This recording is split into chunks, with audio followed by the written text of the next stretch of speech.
May mga bagong sakong na-recover sa Taal Lake sa ikapitong araw ng paghahanap sa mga nawawalang sabongero. Ilang minuto matapos yan, bigla namang pumutok ang Bulkang Taal.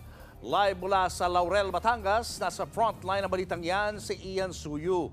Ian, maapektuhan ba ng pagputok ng Taal Volcano ang search and retrieval operations para sa mga sabongero? Julius, sa ngayon nga inaalam pa natin kung makakaapekto ba yung nangyaring pagputok ng Bulkang Taal kanina sa magiging search and retrieval operation ng PCG bukas dito sa Taal Lake. Pero ayon sa PHIVOLCS, yung usok naman daw kanina mula doon sa nangyaring eruption patimog silangan. Samantalang yung kinalalagyan o yung search site ng PCG ay nasa Hilagang Kanluran.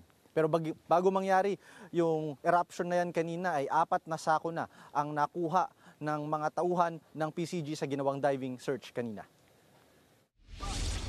Mag-aalas 3 ng hapon kanina nang iniahon mula sa Taal Lake ang mga puti at asul na sakong ito. Ang laman niyan, posibleng ebidensya raw sa kaso ng mga nawawalang sabongero. Ayon sa Department of Justice, ang mga sakong nakuha ngayong araw ay naglalaman daw ng ribs o tadyang ng tao. May nahanap today sa Taal Lake na human remains in the area pointed to us by our sources that were also identified by Totoy. This time, in the specific area, in the quadrant, kasi ano yan dinivide by quadrant yan yung area. In the specific quadrant, pointed out to us as a site where people were being disposed of. Dinala na sa opisina ng PCG ang mga na-recover na sako. Ita-turn over naman ito ng PCG papunta sa PNP Forensic Office ng Batangas at saka dadalhin sa Camp Crame. 5 sako na ang naunang nakuha mula sa Taal Lake nitong mga nakaraang araw.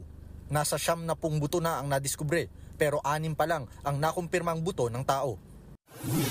Dahil 1 linggo na ang search and retrieval operation sa Taal, pinag-iisipan na ng bayan ng Laurel ang pagdedeklara ng state of calamity. Malaki na raw kasi ang lugi ng mga mangingisda sa paligid ng Taal Lake mula nang maiugnay ang kanilang lugar sa kaso ng mga nawawalang sabongero. Takot daw bumili ang mga mamimili ng isda sa kanila dahil inaakala nila na kinakain ng mga ito ang mga bangkay ng mga sabongero.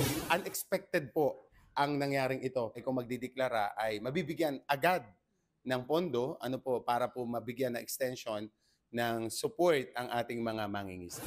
6 na barangay sa Laurel ang apektado ng retrieval operations. Kabilang dyan ang barangay Balakilong, Gulod, Buso-Buso, Bugaan East, Berinayan at Leviste.